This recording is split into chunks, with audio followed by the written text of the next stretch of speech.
Ladies and gentlemen, good day and welcome to the CarTrade Tech Limited Q2 and H1 FY26 earnings conference call organized by MUFG in Time India Private Limited.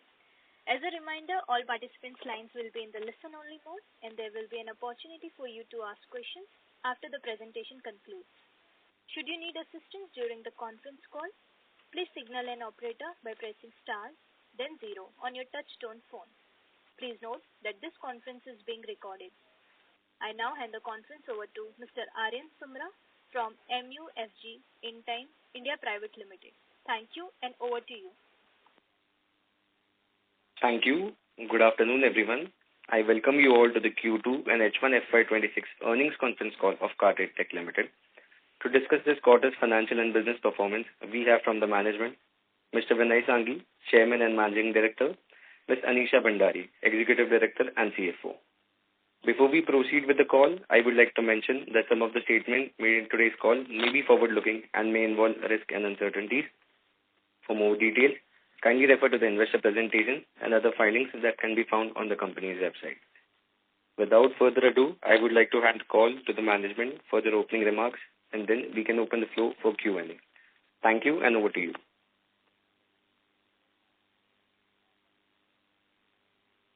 Thank you, and happy Diwali and happy New Year to all of you.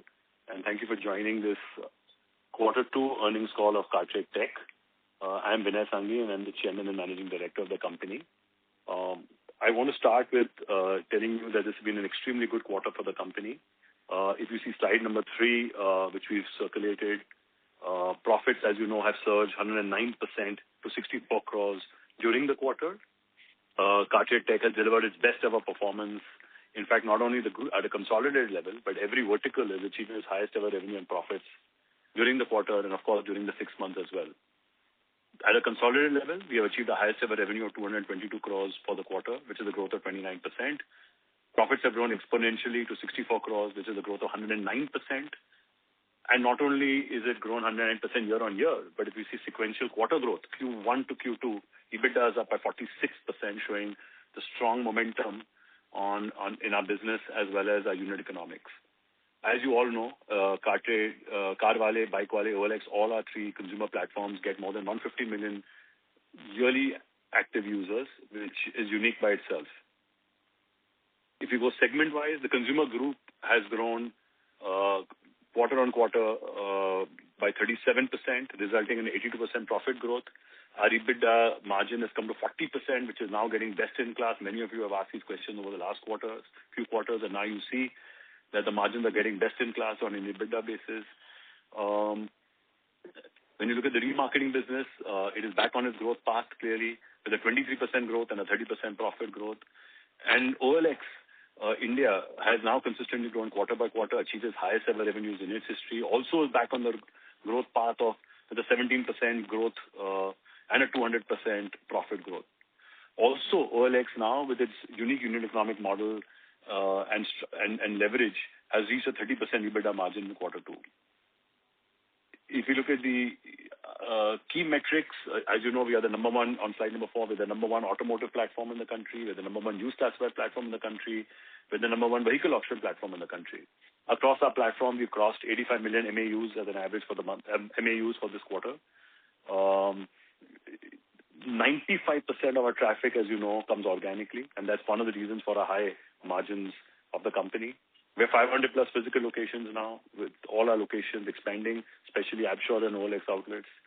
1.8 million vehicles at a rate were auctioned in the last quarter, annual rate were auctioned last quarter. Revenue struck 222 crores. Adjusted EBITDA with a cash proxy has been 96 crores for the quarter. So we normally give this number because that's the generation of cash. 64 crores PAT for the quarter on a consolidated basis, and a cash balance is now 1080 crores, up from the last quarter. If you look at slide number 5, which is also the consolidated results of the company, as I said, revenues were 222 crores, up 29%. Revenues are also up from 198 crores the last quarter sequentially. Half yearly revenue growth is 28%. EBITDA is up 94% to 63.59 crores this quarter, up from 53.5 sequentially. and of course up from 32 crores last year, so it's almost doubled from last year. On a half-yearly basis, EBITDA has come to 107 crores, up from 54 crores last year.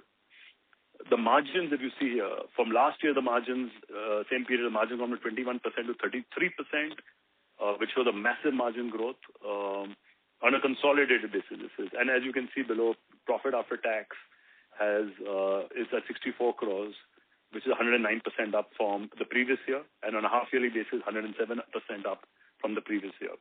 I think the one thing to also note here is the cost, which is something there have been many questions on our leverage in our business. If you see the cost structure, if you look at quarter on quarter, the June quarter, September quarter, even though the revenues have grown, the cost is exactly the same at 129 crores. And if you look at year on year, the cost escalation is only 8% in spite of a 28% increase in revenue, which shows the leverage in the business. If you look at the standalone accounts of the consumer group, which is Bike Wale and Car Wale, growth has been extremely strong, 37% growth in revenues, operating revenues of the company, which of course, and again here the leverage, we see the cost escalation year on year, only 3%. In fact, quarter on quarter, the costs have actually marginally gone down, which is the result in a 174% increase in EBITDA for 3 months and 172% over 6 months. So it shows the huge leverage in profits. EBITDA has actually almost tripled in the first 6 months of this year. And even if you take sequential quarter on quarter, from 19.42 the previous June quarter, it's gone to 30.68, which shows the leverage in the cost when revenues grow. Profit after tax has grown at 82% for 3 months and 81% for 6 months. If you look at the remarketing business, the half-yearly results, growth is 28%. The 3 months growth is 23%. EBITDA is up 65% for the 6 months and 89% profit after tax for the 6 months. For the 3 months, EBITDA is up 37% and 30%. But margins here have grown as well, from last year 23% to 26% for 3 months, and from 19% to 25% for 6 months. We look at OLX. OLX is up 17% year on year to achieve a highest ever revenue in a quarter. If you look at the total income, is up 39%. EBITDA is up 93%, again showing the leverage. If you see cost escalation is zero during the year on year. And of course, margins have reached 30% in the quarter, which shows again the leverage in the business. And of course, profit after tax has grown by over 200%.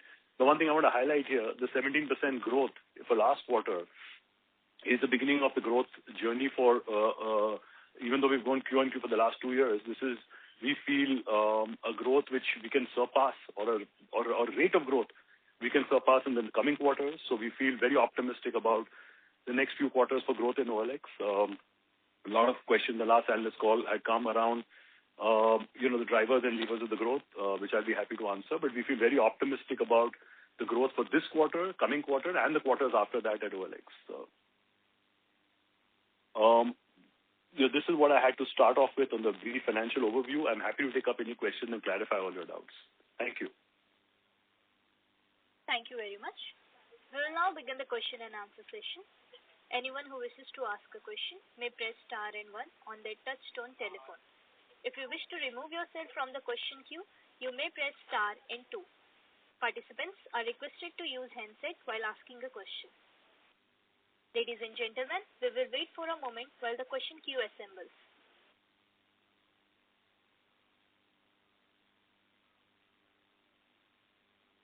The first question is from the line of Vijit Jain from Citi. Please go ahead. Yeah, hi. Thank you. Hi, Vijit. And hi, Vinay. And congratulations on yet another terrific results. My first question is on OLX, obviously. And so good to see now that the business is accelerating in growth, and thanks for providing that update for the next few quarters as well. Could you give a sense of, where this growth is coming from? How much of it is driven by the new initiatives you've spoken about recently versus the existing monetization channels? And to your comment on the next few quarters, any metrics or any additional color on where that will be coming from, and which initiatives are, panning out better than expected, and any other color you can give on OLX would be super helpful. Sure. Thanks. Thank you. A lot of the growth come in the last quarter, or most of the growth come in the last quarter, has come from existing initiatives. I think, as you know, we monetize consumers and businesses for selling used products on OLX, and a lot of the growth has come from there. We feel a lot of the product initiatives we took in the last 6 to 9 months have started to pay off. User experience has got better, conversion ratios have got better, traffic metrics have got better, and then we gave that guidance even in the last quarter that we had the first signs of visibility of greater, metrics or better metrics in the company, which continues to be so. And you've got to remember, this is a July, August, September number.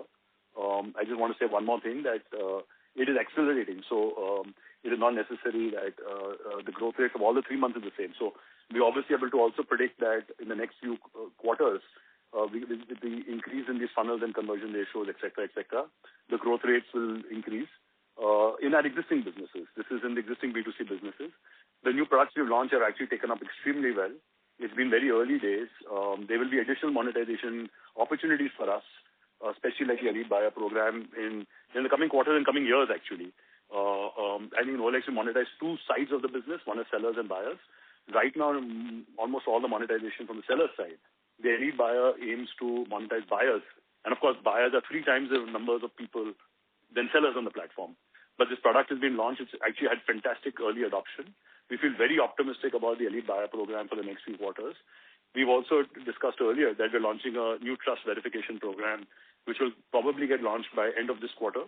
And that will become an additional monetization opportunity for, mostly the next quarter and the quarters after that. Correct. Thanks, Vinay, for that color. Yeah, and any thoughts within this in terms of, the, metrics that you can share on OLX that can help us, track this would be super helpful. The way, you've, disclosed certain metrics around other businesses in the past. My second question is on the consumer business. 2 questions there. One, I'm mindful that, you lapped 1 full year of growth acceleration from 3Q of last year. In the coming quarters. So if you could talk about how one should think about the growth for the consumer business from here on. And within that, if you can talk about the mix between 2-wheeler and 4-wheeler platforms. And I'll just add my second question into this as well. I saw your recent updates on how Google's AI search mode highlight a lot of CarTrade results. My question is, from AI mode, do you see lower site visits to your platform versus from 10 blue links? If you have any color on that part, thank you. Those are my questions on the consumer. Sure. I think the first part is that the consumer group growth has been extremely strong in the last quarter. You have to remember that the last quarter, the automotive industry itself, because of the announcement of GST, it had a very tough quarter, to be honest, because in July and August, if you see it, sales were muted, and then there was some acceleration of sales for the last part of September. But generally, what we've also shown in the past and over the last many years is that we're really agnostic to, the industry as such. No matter whether it grows at a slow rate or a high rate, we tend to grow faster, right? Which is a trend, which is a secular trend going on because more and more money is getting spent on digital, I think, number one. Number two, more and more money is spent on automotive advertising as well. So I think we are gaining there. We're gaining in market share versus competition as well, other digital players as well. And therefore, you see us completely outpacing any industry growth, whether car sales growth or digital sales, digital advertising growth, right? We continue to see this trend, or we do believe that this trend will continue. In fact, we've also given guidance earlier that normally April to June is normally the most muted quarter of the year. July to September is better, but the October to March period is even better than that normally. So we do see that trend continuing. We don't see any reason for that to change. If there is acceleration in car sales growth due to GST or other reasons, then that should help us even more than this, right? But we do see the consumer group accelerating growth even further or growing over the next few quarters and definitely few years as well, number one. Number two is the whole AI question which you had around AI mode for Google or other search LLMs. As we've also discussed earlier, and the reality is a lot of the AI engines or the AI LLMs draw information or content or listings from our platforms. Therefore, whether the user uses AI mode or search mode, either way, they are directed by some of these LLMs to our platforms. The reality is also in India, the usage of these AI mode versus search is very low at this point. However, the chances of someone coming on AI mode is even greater than search mode.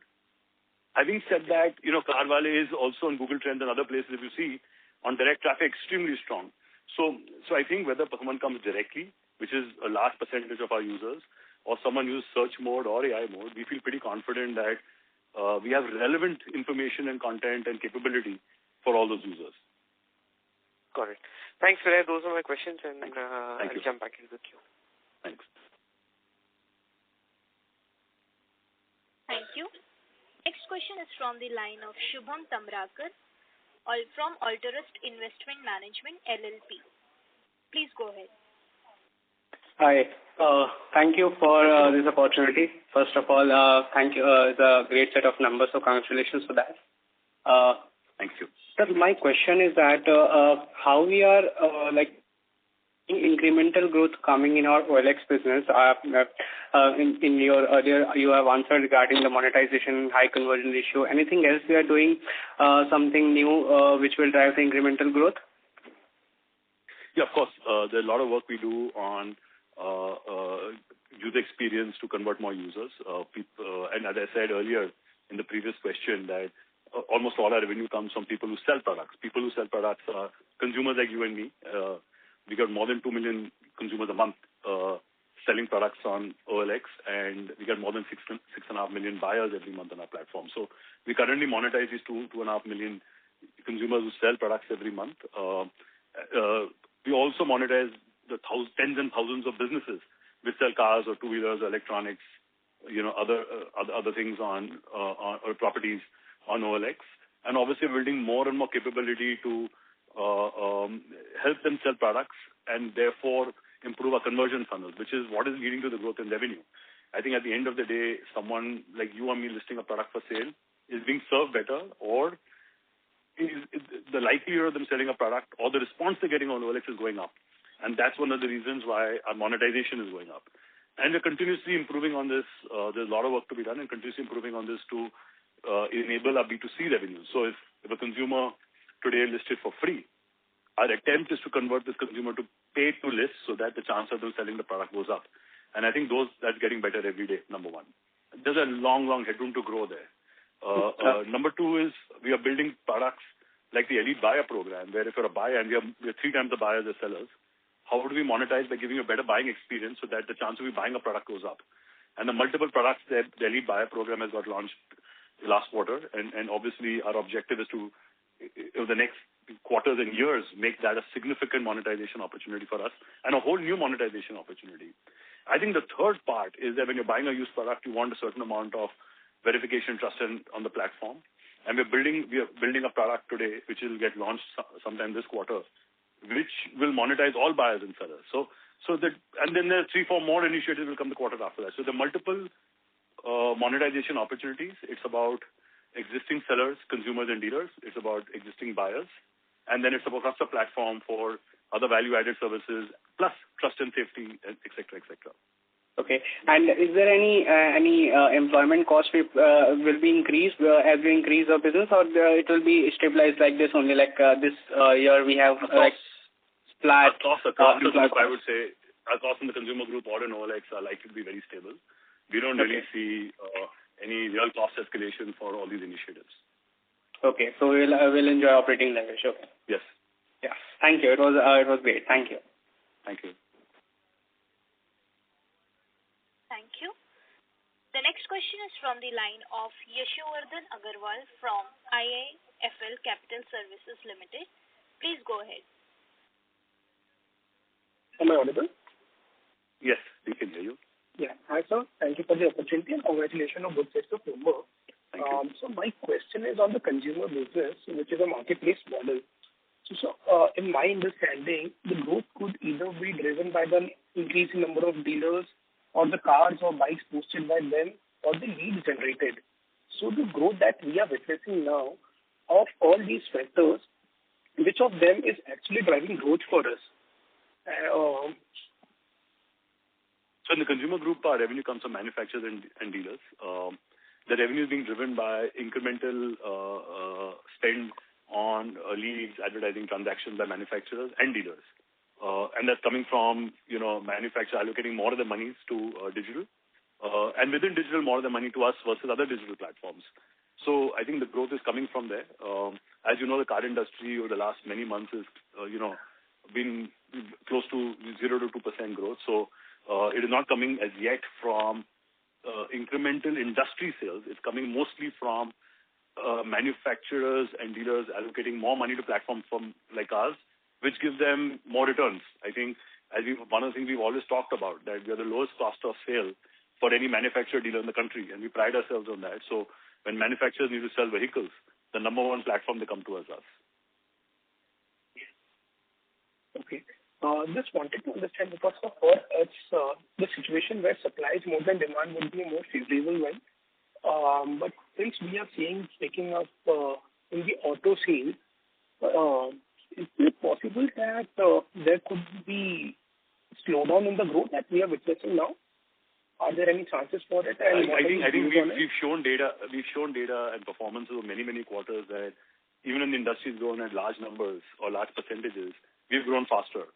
So I think we're witnessing the fact that platforms like CarWale have a tremendous amount of traffic, or BikeWale a tremendous amount of traffic growth, number one, and dealers and manufacturers, irrespective of whether they're flat or they grow at high rates, need to use platforms like CarWale, BikeWale, or CarWale and BikeWale for incremental sales or sales of their products. I think all over the world also it's seen that platforms like this are used as places to sell vehicles by manufacturing dealers just because consumers love coming here. I think that's the main thing. So it's, as I said, we are witnessing that in the last month or so with car sales growing, our sales have actually grown even further. Got it, so pretty helpful. So just wanted clarity on how Upshore and OLX Auto is shaping up. So even in Upshore, where we do partnership with the dealers, where we are providing our brand of Upshore, so which helps them more customers trust these dealers. So how is that shaping up? How do we track the number of cars which are sold on them, and how is their revenue reported in which of the segments? Yeah, it's actually both OLX trusted outlets or Upshore outlets are our franchise stores where we provide our services and brand and technology to dealers. And obviously, it's an asset-light business for us. The number of stores have dramatically grown. The number of sales have dramatically grown. It's a newish business, maybe the last 3 years or so. We think in the long term, it helps us as the business, as the whole buying process of cars gets more digital. It's a platform we're building so that we have the capability to provide a digital end-to-end experience for consumers like you and me, which means that if you want to buy a car, you can come online to one of the Upshore or OLX trusted outlets and buy a car on one click. So that's our attempt. It's actually done very well. It's grown extremely well. I think the number of stores now is over 400 odd stores. Sales continue to accelerate there. The revenue is reported in OLX's revenue and then separately, and for the OLX stores and CarWale's revenue in the Upshore in the consumer group revenue independently. Got it. And so how big is the opportunity in this? Because we are solving the problem of the trust, right? So if anyone is buying a second-hand product, so if they are seeing the surety of the Upshore, so which can help the dealers as well. So it's for us, we have as I said, over 400 outlets. This will accelerate, in our opinion, in the next 3-4 years. And I think more than accelerating, it will provide another curated experience for our consumers, where they can get a one-click like environment to buy a used car online. And that's the attempt. And I think for us, it's a very strategic part of our business, which will continue to grow. But you got to remember, this is part of another large used car business where we have thousands of dealers listing products on OLX and Carvale. So it's part of that, but this is a curated business within that. We see a big opportunity in helping used car dealers, the fragmented set of used car dealers sell cars on OLX or Carvale. But we also see an opportunity in OLX and I'm sure outlets selling vehicles on Carvale and OLX. So. Got it, sir. Just last question on the utilization of cash. Currently, we are having more than 1,100 crores of cash on our books. Yeah. So how do we intend to utilize it?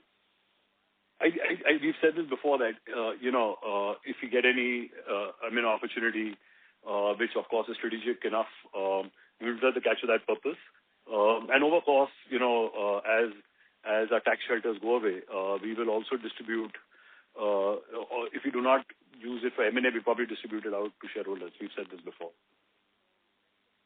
Got it. Thank you. We have no, the business doesn't require, the current businesses don't require cash, they're all generating cash. Yes, sir. That's true. Thank you, sir. Thank you. Thank you. The next question is from the line of Shrenik Mehta from Indo Elfs Wealth. Please go ahead. Good afternoon, Mr. Sanghi. Good afternoon. We have built a CarTrade technology business as a very strong and sustainable business, given that you have a strong turnaround in the last few quarters. However, our ROE last year was below the cost of capital at 6%. I'm sure you're looking at increasing this further to maybe at least 20-25% levels in the next few years. Can you share your vision when you see this happening? Yeah, it's correct. If you see the ROE itself over the last 3 years, dramatically gone up. If you look at it, you just annualize the current profits, you already see it's likely to maybe close to double this year. But we do see, over the next 2 to 3 years, and as you already know, our margins are 33% on a consolidated basis. So with very little use of cash in our current businesses or cash generation coming in, we do see that, our ROE will get best in class in the next few years.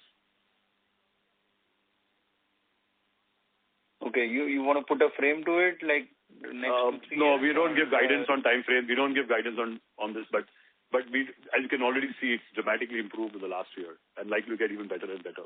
If you just analyze the current quarter's PAT, you will find that it's already more than double from last year. So, yeah, thank you.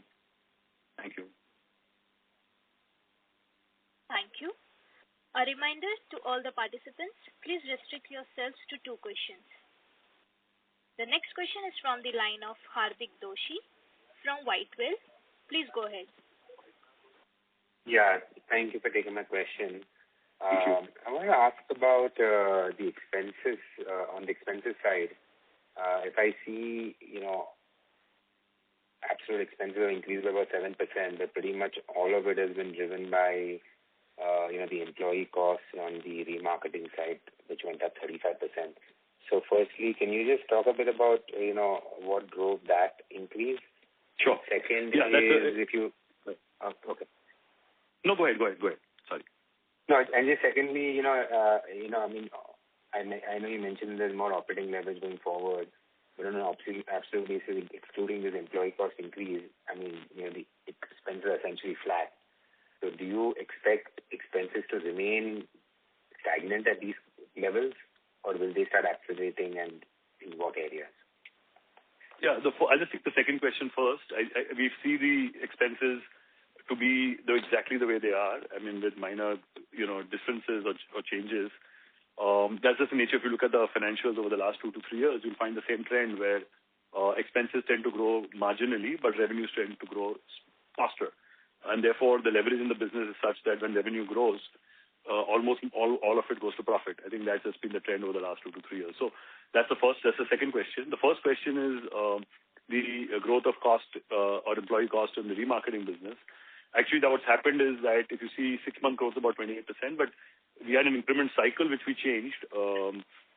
Most of the increments for the business last year came in the third quarter, but this year we did it earlier. So I think the change in increment cycle from last year to this year has just had a base effect. Over the course of the year, you won't see this growth rate of expenses in Shriram Automall. It is just because the increments last year were done on 1st October, so they didn't come in the first 2 quarters. This year they were done much earlier. So I think that's the change you're seeing. Okay. So, I mean, the number of employees have not increased significantly in the remarket. It's not significant. There has been some increase, but not significant, no. Got it. Okay. And the second question is, at the end of the presentation, you used to disclose metrics around traffic and MAU, etc., which you stopped now. Any reason for that? I think we've given the traffic upfront in the first step. Anisha, you want to just clarify? Yeah, it's on slide 4, Hardik.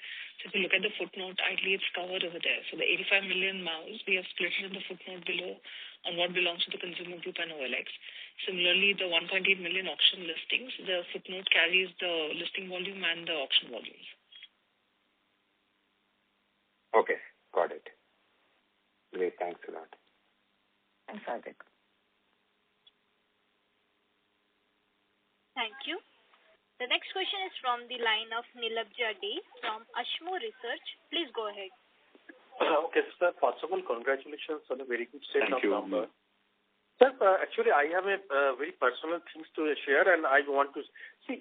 My questions is related to how you are leveraging AI, and because personally, I was searching for to buy a new car, and I went to ChatGPT, and I found that most of the questions I visited your site, but I found most of my questions and when I'm giving the prompts, it is giving for the ChatGPT already doing, and except for the viewing the car and seeing some comparative prices, I did not need to have to go through extensively to your website. That's a little worrying for me.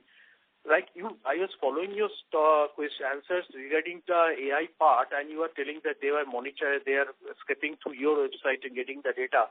So how you are handling this particular problem? Because this is going to accentuate further, because most of the stuff people who are maybe throwing some data and getting all the things, and they may not need to visit. They will directly visit the dealers, say Hyundai or Maruti, and see the products live in front of. So how you are handling this? This is a little worrying part for me. Can you please answer this? Sure. So first is the fact that since any LLM, ChatGPT, Google, or Google AI Mode or others have come, our traffics are going at faster rates. I think that's the first part you must know. And I think the one thing you have to keep in mind when you buy a new car, average price about 10 lakhs of rupees, it's a very involved purchase. I think you might want a certain very superficial kind of questions answered by somebody, which could be a friend, a relative, or even ChatGPT or Carwale, it doesn't matter. But eventually when you go down to buy a car, you're going to go to a deep involvement in terms of understanding the quality of the car, what other people think about it, finding the car, what price to pay, how do you get a loan approved. Today on Carwale we have 25 banks giving approvals for loans, or getting a discount on the car, or connecting to a dealer, or buying it online, etc., etc., etc. We call that the journey from discovery to purchase. I think we are working on all segments there to create a differentiated service from and that's been a 15-year journey. It's not a 1 year or a 6 month journey. For the last 15 years, people come to Carwale because they find a difference between a horizontal like Google and us, and that is why we get a large percentage of the traffic, right? Today, which is coming through also direct sources. So people use Carwale or Bikewale on an app, or directly come to us. So that's the reason why. The second part is how we're using it. AI is a massive opportunity for us in our group. A large part of our resource of technology and product go into producing, AI-driven tools and products for our own use, our consumers' use, our dealers' use, our manufacturers' use, right? We are in that phase of launching multiple AI products out there for you, and for dealers, and for manufacturers as well, and for our own people, to make our business, far more, intelligent. On various test bases on multiple platforms, AI tools have got launched. We obviously believe when you look at AI, if you look at the LLMs, which are like, say, Google for that matter, and you look at us, Google surfaces our information. So there are 4 levels of data sitting here. The first, Google can only surface public information, which means the data we expose to public is something Google can surface. The layer of data we have, our first public data, we have our own private data. We have customer data. So when you look to buy something, right, we are able to use 3-4 levels of data, whereas Google can only use what is public. And I think that becomes the differentiation of experience automatically. And I think we feel extremely excited about this opportunity. By the way, like I said in the earlier question which came, the chance of you coming through ChatGPT or Google to us is very, very high because they're using all our information. If you see, when you search ChatGPT, the source will always be CarWale, or OLX for that matter, for used products. So the reality is that it's more evident that you will come to us through that because the information surface is very superficial. And when you buy a 10 lakh product, you need to go deeper in that journey and come to a platform like CarWale and BikeWale. So we actually, our throughput gone up because of these people. Sure. Just one question more. So maybe I'll split it. So are you many websites, consumer-based websites now are trying to directly integrating with some of these? I'm not preempting your products, but are you thinking in that line? They are integrating the ChatGPT or Google in the product in their website itself for quick answers. No. I don't think we need to integrate. I don't think we need to integrate the information or the content because they take information and content from us in India, where CarWale or OLX are so dominant on used cars and new cars. They are using our information, so we don't need information from them. We are integrating on various other parameters for various other users, but the information is going from us to them, not from them to us. In fact, as I told you, they can only take from us information which we publicly show on our websites. They can't take all the back-end private data we've got, which is very, very valuable to us, which is why their information always is short of the information we provide to you. Oh, sorry. Thank you. And last question, I'm really sorry, making it hard for you.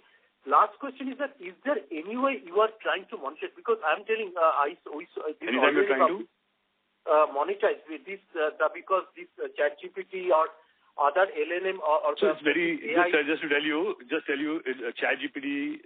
They claim in India they have less than 20 million users. Google has over 800 million on search. So it's very early days for users today in India. We, on a basis of building a lot of technology, and some of them are available to users on all our platforms. It will become a monetization opportunity maybe in the future. Today, I think we're all building technology, understanding what we're doing, and providing a better experience. But I think monetization of AI will take some time. Great. Thank you. Thanks a lot. Thank you. Thank you. The next question is from the line of Sachin Dixit from JM Financial. Please go ahead. Hi, Vinay and team. Congratulations on Hi, Sachin. Thank you. Results. So my first question was on consumer group, basically on the growth trajectory that we have seen, right? So the group has grown 30% plus for the last 4 quarters.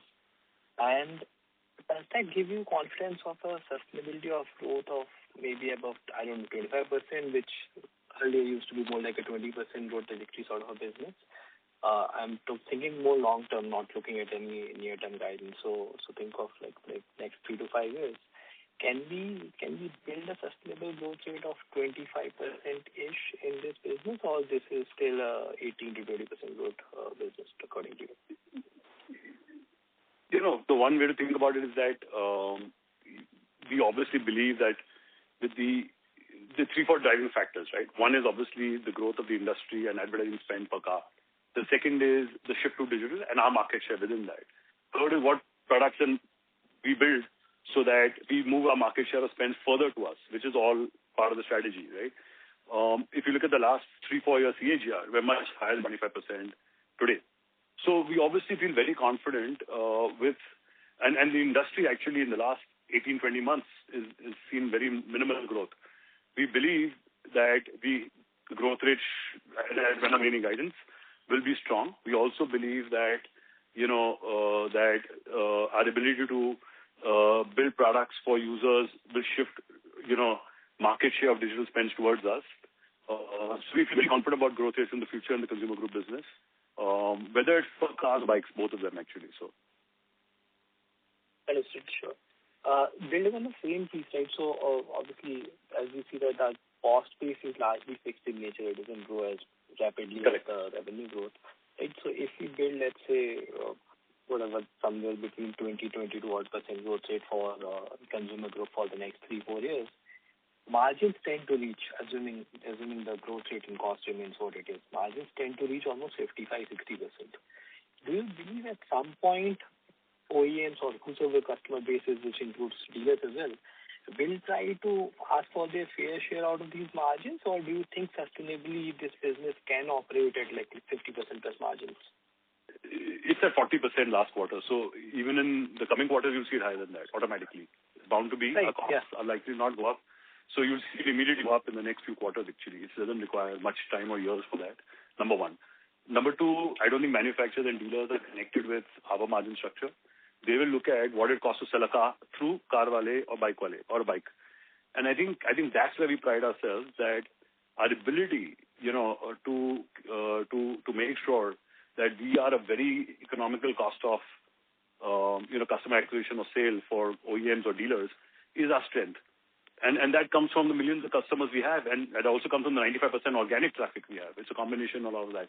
And it comes from the fact that we have a fixed cost structure and not a variable cost structure. So the business architecture, the unit economics, the brand leads to the fact that we can offer manufacturers and dealers the lowest cost of acquisition, number one. And number two also leads to the fact that our margins keep growing. The margins, so by that logic, margins can potentially... Wait, sorry. Sure, go ahead. Mr. Dixit, sorry to interrupt. Should you... Yeah, that's okay. It's okay. Just finish your question. That's it. Finish your question. It's okay. So, no, I was just following up on the same piece, right? So by that logic, we can sustainably do a 55-60% margins as well in consumer. I just see no reason why not. I don't see any reason why the margins will not continue to grow. I think all of you all would have this question about a year back where you say, would you get to 40? Now that you got to 40, you'll say, will you get to 55, right? I mean, that's the question. Sure. Thanks, Vinay, and all the best. Thank you. Thank you, Sachin. Thank you. Thank you. A reminder to all the participants, please restrict yourselves to 2 questions. The next question is from the line of Anjali Bajaj from Naredi Investments. Please go ahead. Good morning, sir. Congratulations for a good set of numbers. OLX India profit after tax grew by 213%, while revenue increased only 17%, showing a strong profit growth. Could you explain what efficiency step led to this sharp rise in profit? Sure. I think one is, as you said, the cost has been zero increase in cost. So in business like ours, it grew at 17% or 20%. When you have no increase in cost, it almost all goes to profit. In this case, all has gone to profit, which is the reason why profit has grown at a sharp rate. There's also been an increase in another income, which has led to it. But as I said, the primary driver of this is that all the revenue has gone to profit. There's just no cost escalation. Okay. And my last question is, other income went up by 59% year-on-year basis this quarter. Since company hold large cash balance, please specify the bifurcation of the other income. Sure. It's a combination. Anisha, you want to explain this?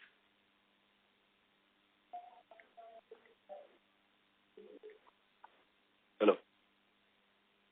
Yes. Hello? Anisha, you want to explain this or you want me to take this?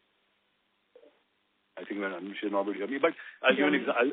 There's a combination of other income which is based on... Anisha, go ahead. Can you hear me? Yes. Hello? Yeah, go ahead, Anisha. Now can you hear me? Oh, sorry. I think there's a problem in the line. I think you're referring to the consolidated set of results where you see a 59% growth, Anjali. Like you rightly said, there is treasury income in this company where the income has gone up because of the treasury balance also being accumulated. Apart from that, in the segmental results also we have disclosed, there is a write-back in OLX of provisions which are no longer required. So it's a combination of both, which is disclosed in note number 4 of the accounts. Okay. Thank you. Thank you. Thank you, Anjali. Thank you. The next question is from the line of Nishit Jalan from Axis Capital. Please go ahead. Yeah, hi Vinay, hi Anisha. Congratulations on good set of numbers. Hi. Thank you. Yeah. So Vinay, 2 questions. First question is on OLX. I think you made an interesting point that you have started monetizing. You are monetizing sellers right now, but looking to monetize buyers also. So my question here is, when you are saying you are monetizing sellers, are you able to monetize individual sellers as well, or is it just the dealer sellers you are able to monetize? And if yes, what are the ways by which you are monetizing the sellers of used vehicles on OLX website? Yeah, so we've been able to monetize consumer sellers and dealer sellers. And by the way, it's not just for cars, but it's for all products across categories, which is where they're selling of. I also disclose market share numbers across categories. But 25% of almost all mobiles sold in India are listed on our platform. So there's a large number of consumer sellers on the platform for all products, not just cars. Cars, of course, is 60-odd% of all listings, but it's also high in many other categories, electronics, mobiles, furniture, etc., etc. So we are monitoring consumers and businesses across all categories.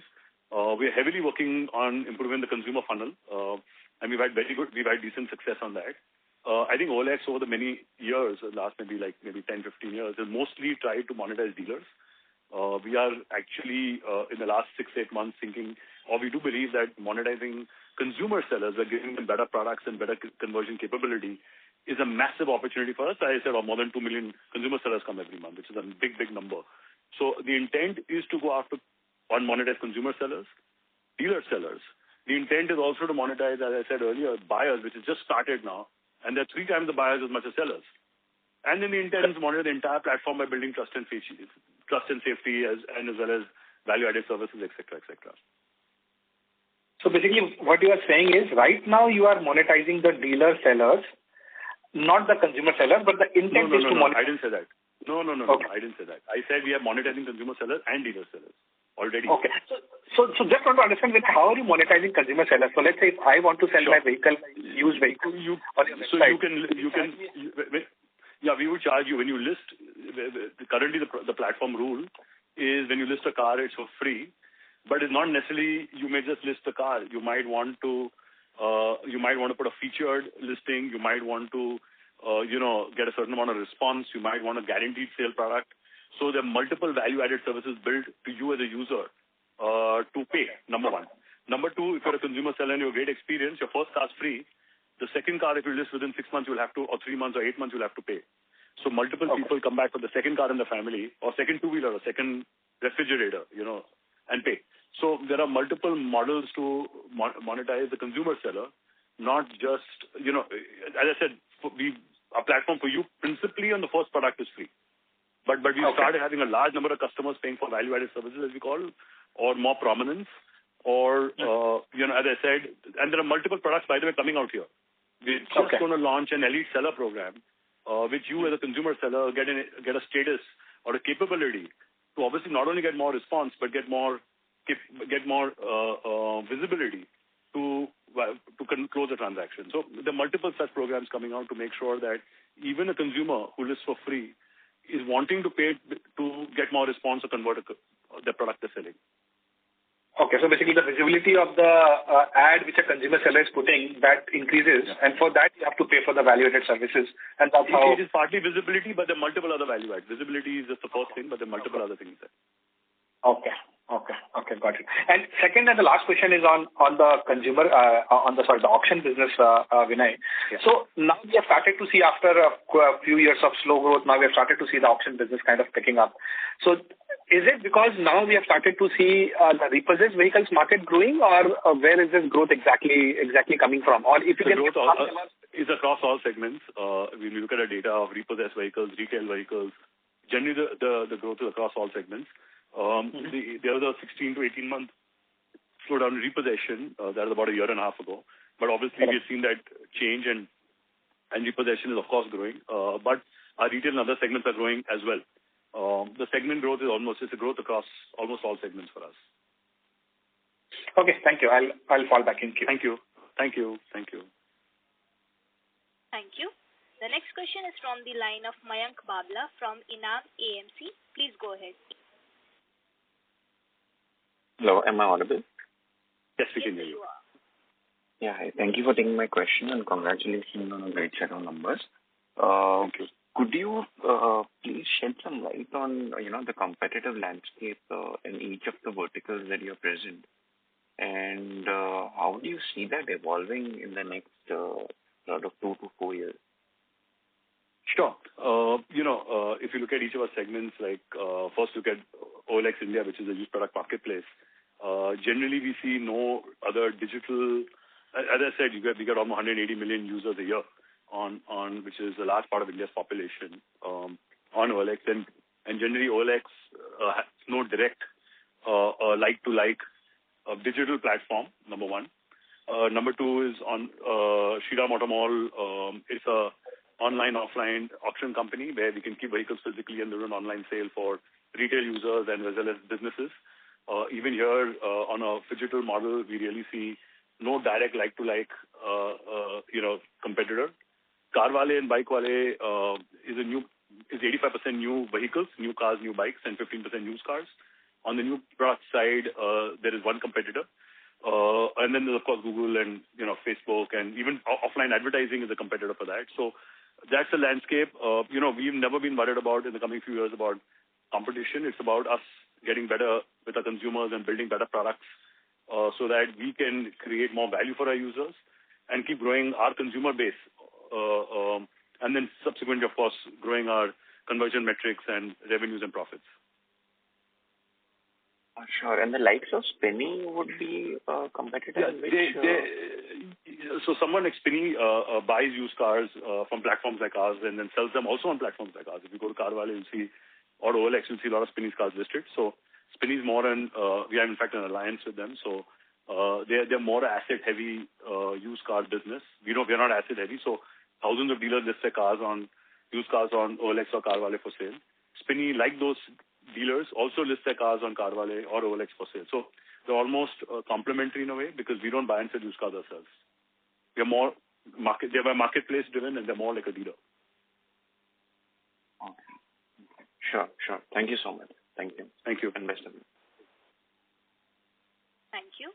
The next question is from the line of Vimal Jamnadas Goyal from Alchemy Capital Management. Please go ahead. Yeah, thank you for the opportunity.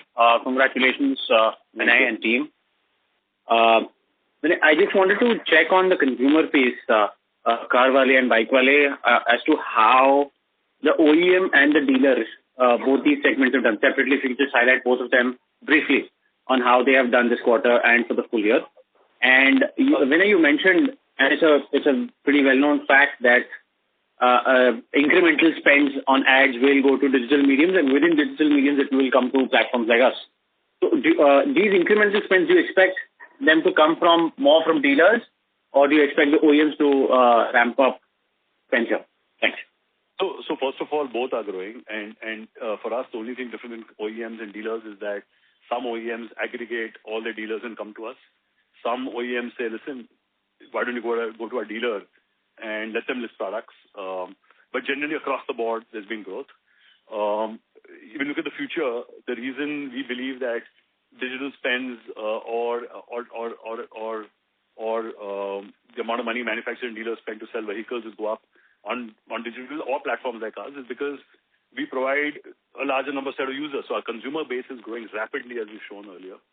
And as a result, the most relevant customers, whether you're a manufacturer or a dealer, is with platforms like Carwale or Bikewale. So obviously we see that, spends being shifted towards platforms like ours. Also, as I mentioned earlier on the call, that we are the lowest cost of customer acquisition for manufacturers and dealers. So they tend to put more money towards us. So you do expect both these to grow simultaneously. It will be very difficult for us to differentiate which will grow higher. No, I don't think you should think about it that way because even if you're a manufacturer, you're doing it on behalf of a dealer. So the manufacturers sometimes come directly, sometimes they go through their dealer, but eventually it is a very similar thought process. So we do expect both to grow, yes. And Vinay, last thing, our traffic growth has been a strength on both these websites, and that's been growing phenomenally well. How do you make sure, because and most of it is not paid for. So going forward, how do you expect this momentum to keep going? I'm talking specifically for the traffic growth on Carwale and Bikewale. How do we make sure that we keep the customer, we keep a lot of mind share from the customers, from the dealers, from the car makers, etc.? Yeah, sure. So 95% of our traffic is organic, as you mentioned. We obviously the first is the brands Carwale, Bikewale, number one, and keeping the brands going. Number two is the products we build for the consumers to bring back repeat users or bring back reference users. or keep getting new and new customers, right? So for us, there is no easy answer to your question. I think it's about every day building better products for a consumer. For example, a few years ago, we built a loan marketplace, which is a completely new feature for all our consumers, and they come for that now. So it's about every day adding not only new features, but improving existing features so that consumers get a better experience and going deeper and deeper in helping the user right from a discovery of a product they want to buy to the time they buy it. And that's the philosophy. We are primarily first a technology product company, which is why so many consumers come to us. We obviously expect users to keep coming and growing on the platform. We also expect the automotive industry to keep growing. So I think a combination of that and combination of more and more market share. Understood. And lastly, any acquisitions? Do you have anything in mind? Any segment of course, the sub-segment remains, the prime segment remains the same, but what kind of sub-segments are you eyeing this time around? Are you finding good assets at good valuations? Where are we in terms of allocating capital to acquisitions? Thanks. That was my last question. Yeah, obviously we keep looking at opportunities. We haven't at all at this point come to an opportunity which we can talk about.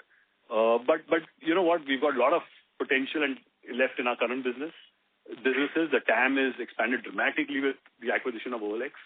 The automotive industry is again, poised to grow. So there's a lot to do internally. I think while we keep looking at many opportunities, and at a point time we'll come back if we find such opportunities. But at this point, it's also very important that we got a limitless TAM, so just keep organically growing, which is what you're seeing as well.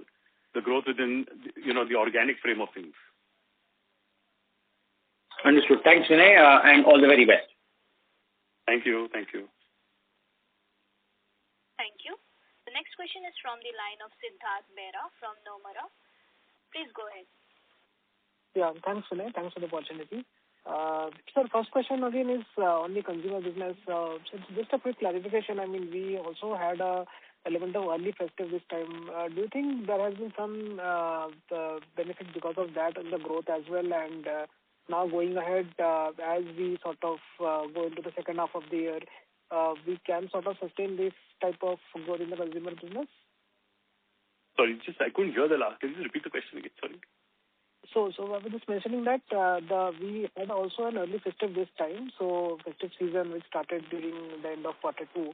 So has there been some benefit because of that as well, with spends getting sort of preponed? Is the question about GST? Is that the question? I mean, I'm not getting it. General festive. No, I mean festive season we usually have in October the festive. and November. This time, yeah. But that's probably every year. It doesn't really matter. I don't think the last quarter growth is completely festive related. There may be small elements of it, but I don't think we've seen some different hockey stick because of festivity. I think this is a normal situation, if that's the question. Okay. So largely this growth is sustainable as per your recording. Even in the second half. I think the festival, just to clarify, the festival is 9 days in the whole quarter out of 90. So I don't think it can be attributed to that. Okay. And second thing is on the cost side also on the consumer business, we have seen marketing spends sort of being quite low in the quarter. So again, I think here also just wanted some understanding about this is probably the lowest level we have seen in many, many quarters. So does that sort of normalize sometime going ahead, or do you think cost is normal? No, are you saying cost? Is the cost normal? Because my voice is smudging a little bit. The cost is just normal. I don't see any difference in cost escalation or reduction or increase either way. Okay. I was only referring to the marketing expenditure, which has no marketing also. We don't see. Yeah, I think it goes a little. I mean, marginally up and down. I mean, 9.5 in a quarter is really nothing on a revenue base, right? So it may marginally change a little bit, but don't see any significant increase or decrease. Understood. So lastly, on the OLX, I think on the Elite Buyer program also, I do see that it has already got launched. So in Q2, has there been some benefit because of that, or it is mostly in Q3 and second half we can see? There's small revenue benefit. There's some small revenue benefit, but really, when you launch a product like that, it's not about Q2 or Q3. It's about a very long-term initiative to monetize or offer services to 6 million users a month. It's a very for us, it's like a very long-term thing. You'll see benefits of it in, of course, Q3 or Q4, but incrementally, and I think the large benefits will come in the future. Understood, sir. Thanks a lot, sir. I'll come back in the Thank you. Thank you. Thank you. Thank you. The last question comes from the line of Jinesh Gandhi from Auckland Capital. Please go ahead. Hi, Vinay. Am I audible? Yes, I can hear you. Yeah, hi. Quick question on the consumer business. Would it be possible to share the dissect the growth between the digital ads versus listing, how growth has been between the two subsets of The the voice business? is smudged. We're not getting clearly. Anisha, did you get the question? No. Yeah. You asked me split between? Can you go ahead again? Mr. Gandhi has been disconnected Oh, okay. from the line. We'll take the next question.